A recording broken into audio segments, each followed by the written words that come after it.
बिस्मिल्लाहिर्रहमानिर्रहीम नहमदुहु व नसल्ली अला रसूलिल करीम। डियर स्टूडेंट्स, हमने रिप्रोडक्शन चैप्टर स्टार्ट किया था। प्रीवियस लेक्चर में जस्ट डेफिनेशन डिस्कस की थी, ब्रीफ इंट्रोडक्शन किया था हमने। आज हम और टाइप्स भी डिस्कस की थी कि रिप्रोडक्शन के there are basically two types, asexual reproduction and sexual reproduction. आज हम methods of asexual reproduction discuss करेंगे। याद रखें, एसेक्सुअल रिप्रोडक्शन में फॉर्मेशन ऑफ गीमीट्स नहीं होते, फ्यूजन ऑफ गीमीट्स नहीं होते, जबकि simple division of cells, division of nucleus होता है। और जो ऑफस्प्रिंग प्रोड्यूस होते हैं, जो कॉपीज होते हैं, वो आइडेंटिकल टू देयर पेरेंट्स होती हैं। ठीक है, इन ऑर्गेनिज्म से जो ऑफस्प्रिंग प्रोड्यूस होते हैं वो आइडेंटिकल होते हैं, 100% identical copy to the parents होती है। ठीक है, so method of asexual reproduction में सबसे पहला है binary fission. Binary fission basically prokaryotes में होता है। ठीक है, प्रोकैरियोट्स इस तरह, यूनिसेलुलर यूकैरियोट्स में होता है। सिमिलरली ये कुछ इकाइनोडर्म्स में होता है। ठीक है, इनवर्टिब्रेट्स में होता है। कुछ इनवर्टिब्रेट्स में हम डिस्कस करेंगे कौन कौन से इनवर्टिब्रेट्स में एसेक्सुअल। सबसे पहले प्रोकैरियोट का डिस्कस करते हैं। बैक्टीरिया में जो फिशन होता है, binary fission mean division into, splitting या डिवीजन इनटू सेल्स। ठीक है, सो बैक्टीरिया अगर हम देख लें, लेट्स सपोज हमारे पास बैक्टीरिया है। ठीक है, साइटोप्लाज्म है और उसके जो न्यूक्लियर मटेरियल है, डीएनए है।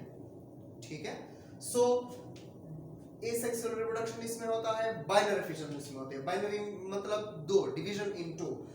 इसमें डीएनए पहले स्टेप में क्या, डीएनए कॉपी हो जाता है, डीएनए की कॉपी हो जाती है।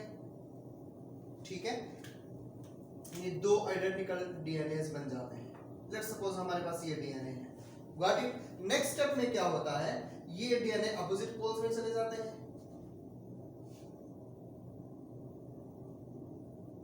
ठीक है, उसके बाद नेक्स्ट स्टेप में क्या होता है, ये जो सेंट्रल पार्ट है वो इन्वेजिनेट होना स्टार्ट हो जाता है। जो सेल मेम्ब्रेन और जो सेल वॉल है वो अंदर की तरफ ग्रूव बनाना स्टार्ट कर देता है, अंदर की तरफ घुसना शुरू हो जाता है, कुछ यूं।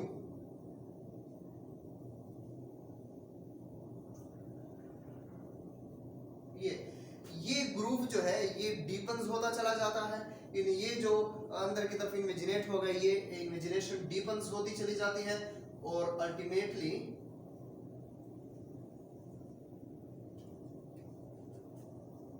ये दो में डिवाइड हो जाते हैं।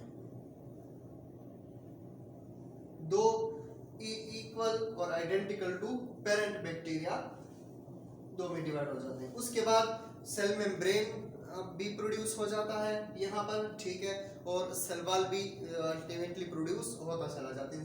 सेल वॉल जो है, म्यूरिन जो है, पेप्टिडोग्लाइकन, वो इसके ऊपर बनता चला जाता है, बन जाता है। और दो exactly same daughter bacterial cells, binary fission, as a result of binary fission दो identical daughter cells of bacteria produce होते चला जाता है।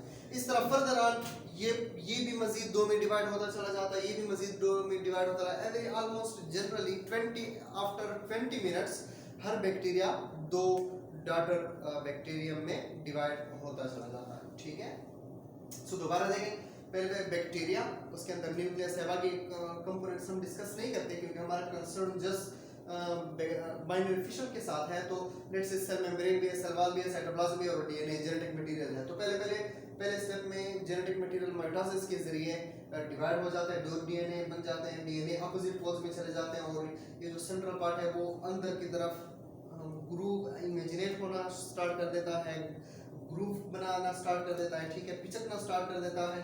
अल्टीमेटली ये दोनों सेपरेट हो जाते हैं, अलग सेल मेम्ब्रेन बन जाता है और अलग सेल वॉल बन जाता है और डीएनए मटेरियल अलग बन गया था ऑलरेडी। ठीक है, ये हमारे पास बाइनरी फिशन था। सो नेक्स्ट हमारे पास है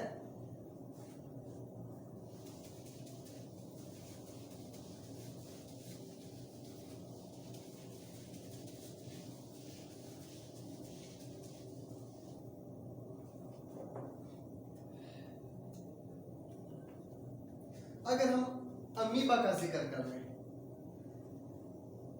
अमीबा। लेट सपोज ये उसका जेनेटिक मटेरियल है। सेम केस में जेनेटिक मटेरियल पहले स्टेप में क्या हो जाएगा, तो 2 में डिवाइड होता चला जाएगा, ठीक है, अपोजिट पोल्स में कन्वर्ट हो जाएगा, और फिर उसके बाद आहिस्ता आहिस्ता साइटोप्लाज्म डिवाइड होता चला जाएगा, ठीक है, साइटोप्लाज्म ग्रुप के जरिए यूं, और फिर जो है ना ये ग्रुप डीपन्स होती चली जाएगी और सेपरेट हो जाएगा। As a result new membrane भी जनरेट हो जाएगा और 2 न्यू अमीबाइड सेल्स बन जाएंगे, अमीबा के सेल्स बन जाएंगे, ठीक है। सेम यानी अमीबा में भी सेम बाइनरी फिशन होती है, डिवीजन इन 2, ठीक है, बिकॉज ये जो है ना यूनिसेलुलर प्रॉपर्टी होता है, ठीक है। उसके बाद हमारे पास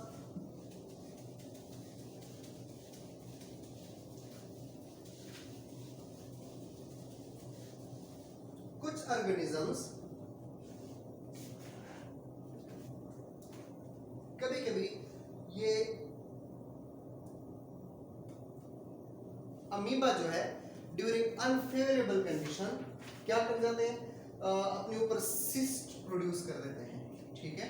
यानी अमीबा है वो अपने ऊपर एक खोल चढ़ा देता है, एक टफ लेयर, जब अनफेवरेबल कंडीशन हो, लेट्स से उसको सपोज कर लेते हैं उसको पानी नहीं मिल रहा, खुराक नहीं मिल रही, शेल्टर नहीं मिल रहा, टेम्परेचर ज्यादा है, प्रेशर ज्यादा है, व्हाटएवर फैक्टर्स आर, ये अनफेवरेबल कंडीशन अगर आ जाते हैं अमीबा पर, तो अमीबा अपने ऊपर एक सिस्ट, एक खोल सा चढ़ा देता है, लेट्स से यू, एक खोल सा चढ़ा देता है, ठीक है, सिस्ट इसको बोलते हैं, एक प्रोटेक्टिव लेयर, एक प्रोटेक्टिव कवर अपने ऊपर बना देता है। उसके बाद बेसिकली क्या होता है कि जब फेवरेबल कंडीशन रीच हो जाते हैं, फेवरेबल कंडीशन आ जाते हैं, लेट सपोज खुराक मिल जाती है, पानी मिल जाता है, शेल्टर मिल जाता है, टेम्परेचर नॉर्मल हो जाता है, वो तूफान, वो जो अनफेवरेबल कंडीशंस थे वो खत्म हो जाती है, फिर ये न्यूक्लियस जो है उसको डिवाइड एंड रीडिवाइड करता चला जाता है, कुछ यूं, ठीक है। लेट्स सपोज ये सिस्ट है, न्यूक्लियस को 2 में डिवाइड करता है, फिर उसको फिर मजीद 2 में डिवाइड कर देता है, ठीक है। हर न्यूक्लियस को यानी मल्टीपल डिविजन्स में हो जाती हैं, न्यूक्लियस डिवाइड्स एंड रीडिवाइड्स एंड सब डिवाइड्स एंड सब डिवाइड्स एंड सब डिवाइड्स होता चला जाता है, ठीक है। फिर हर न्यूक्लियस के सराउंडिंग में साइटोप्लाज्म भी एक्युमुलेट होना स्टार्ट कर देता है, यानी लेट्स से ये न्यूक्लियस डिवाइड हो गए, अब हर न्यूक्लियस इसका जो साइटोप्लाज्म था वो भी डिवाइड होना स्टार्ट कर देता है, और हर न्यूक्लियस के छोटा सा पोर्शन साइटोप्लाज्म का मिल जाता है। लेट्स सपोज ये साइटोप्लाज्म है, हर न्यूक्लियस को स्मॉल पोर्शन ऑफ साइटोप्लाज्म भी प्रोड्यूस हो जाता है, मिल जाता है, ठीक है। लेट्स से हमारे पास ब्लू डॉट्स न्यूक्लियस है और साइटोप्लाज्म ने उसको सराउंड कर लिया है। अब फेवरेबल कंडीशन के बाद ये रप्चर हो जाता है, फट जाता है, ठीक है, और सारे के सारे जो न्यूक्लियस अलोंग विद साइटोप्लाज्म निकल जाते हैं, ठीक है।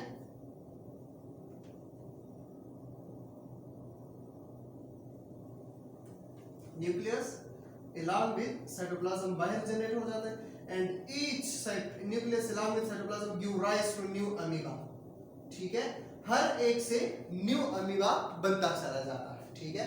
दोबारा देखिए, जब अनफेवरेबल कंडीशन आ जाती है तो एक प्रोटेक्टिव लेयर जिसको हम सिस्ट बोलते हैं, सिस्ट अपने ऊपर चढ़ा देता है, उस सिस्ट के अंदर जब फेवरेबल कंडीशन आ जाती है तो न्यूक्लियस डिवाइड डिवाइड डिवाइड सब डिवाइड, बहुत ज्यादा डिवीजन कर देता है, मल्टीपल डिवीजन हो जाती हैं।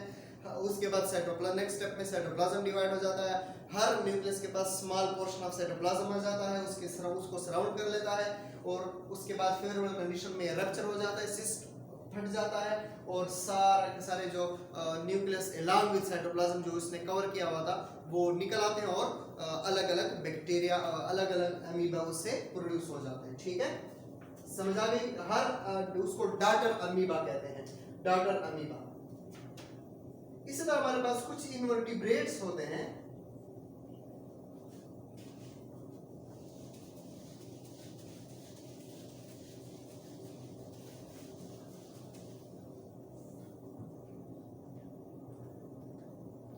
फॉर एग्जांपल प्लेनेरिया है, प्लेनेरिया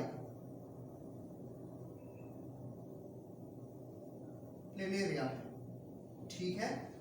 इसको अगर हम 2 में डिवाइड कर लें, ठीक है, ये डिवीजन कुछ यूं करता है कि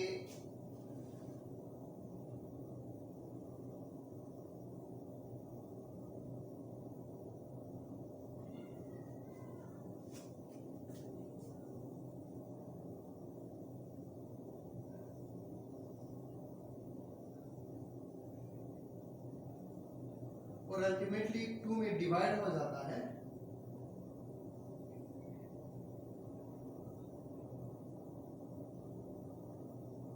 गॉट इट? समझ आ गई? अब इसी माइटोसिस के जरिए ये कंटिन्यूअसली माइटोसिस के जरिए ग्रोथ करके 2 बना देता है, ठीक है, अलग अलग बना देता है। समझ आ गई? दोबारा देखें, same process, genetic material divide हो जाते हैं, सारा कुछ डिवाइड हो जाता है, ठीक है, अपोजिट पोल्स पे चले जाते हैं, उसके बाद ग्रूव प्रोड्यूस होना चला जाता है, इमेजिनेट होते चले जाते हैं, उसकी बॉडी 2 इक्वल हाफ्स में डिवाइड हो जाती है, और चूंकि जेनेटिक मटेरियल डिवाइड होकर अपोजिट पोल पे जा चुके होते हैं तो उनसे न्यू ऑर्गेनिज्म प्रोड्यूस होते चले जाते हैं, ठीक है, समझ आ गई? सो ये प्लेनेरिया में कॉमन है, और दूसरे जो एकाइनोडर्म्स है उसमें ये कॉमन होता है, ठीक है। आई होप मैंने each and every point cover कर लिया हो, डिस्कस कर लिया हो, ठीक है। बैक्टीरियम का, अमीबा का, और अमीबा जब सिस्ट बनाता है वो भी, इसको हम, अच्छा, उसको हम मल्टीपल फिशन कहते हैं, ठीक है, मल्टीपल डिवीजन जो अमीबा में सिस्ट बनाकर उसने मल्टीपल न्यूक्लियस प्रोड्यूस किए थे उसको हम मल्टीपल फिशन कहते हैं, ठीक है। सेकंड हमारे पास है फ्रेगमेंटेशन।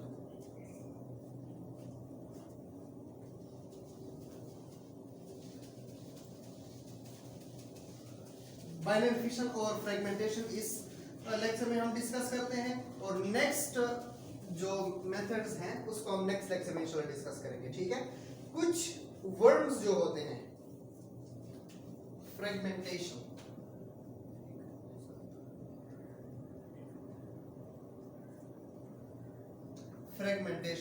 कुछ वर्म्स जो होते हैं, ठीक है, वो डिवाइड हो जाते हैं 8 या 9 पीसेस में। हर पीस को हम फ्रेगमेंट कहते हैं, और वो हर पीस से एक मैच्योर वर्म प्रोड्यूस हो जाता है, ठीक है। फॉर एग्जांपल प्लेनेरिया पे हम डिस्कस करते हैं, प्लेनेरिया में बाइनरी फिशन भी होता है और जो है ये फ्रेगमेंटेशन भी प्रोड्यूस हो जाते हैं। फॉर एग्जांपल अगर हम प्लेनेरिया का स्ट्रक्चर ड्रा कर लें,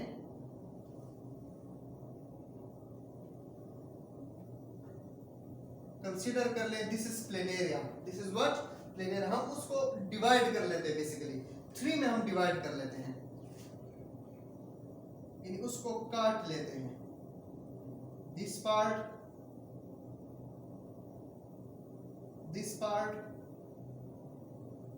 एंड दिस पार्ट, यानी हमने प्लेनेरिया को डिवाइड कर दिया, काट लिया, ठीक है, इनटू 3 पीसेस। अब रिमेंबर हर पीस से न्यू प्लेनेरिया जनरेट हो जाएगा। फॉर एग्जांपल अगर हम इसको देख लें, इसमें ये पार्ट ऑलरेडी था, वो अपना अलग पार्ट जो रिमेनिंग पार्ट है वो फ्रेगमेंटेशन के जरिए जनरेट कर देगा, ठीक है। माइटोसिस कंटिन्यूअसली उनके सेल्स के बीच में होती जाएगी और वो जनरेट। इसी तरह ये वाला जो पार्ट है उसके पास अपना ये पार्ट ऑलरेडी अवेलेबल था, लेकिन वो जो दूसरे मिसिंग पार्ट थे वो जनरेट कर देगा। इसी तरह ये वाला जो पार्ट है उसके पास ये पार्ट अवेलेबल है, लेकिन जो बाकी मिसिंग पार्ट है वो फ्रेगमेंटेशन प्रोसेस के जरिए जनरेट कर लेगा। यानी एक प्लेनेरिया को हमने 3 इक्वल पीसेस में डिवाइड किया या अनइक्वल पीसेस में डिवाइड किया, जिस पीस का जो मिसिंग पार्ट था वो उस मिसिंग पार्ट को दोबारा रीजनरेट कर लेगा फ्रेगमेंटेशन प्रोसेस के जरिए, दोबारा माइटोसिस प्रोसेस के जरिए, एसेक्सुअली रिप्रोडक्शन के जरिए, उस सेल में बार डिवीजन के जरिए वो अपने पार्ट को रीजनरेट कर देगा, ठीक है। आई होप इंशाल्लाह आपको समझ आ गई होगी। कोई भी कंफ्यूजन हो, कोई भी मसला हो, कोई भी परेशानी हो तो मुझे डिस्कस कर लीजिएगा कमेंट में। इसके बाद इंशाल्लाह नेक्स्ट जो बडिंग है और जो दूसरे स्पोर फॉर्मेशन वाले टॉपिक्स हैं उसको हम नेक्स्ट लेक्चर में डिस्कस करेंगे, ठीक है। Till then take care of yourself, अल्लाह हाफिज़।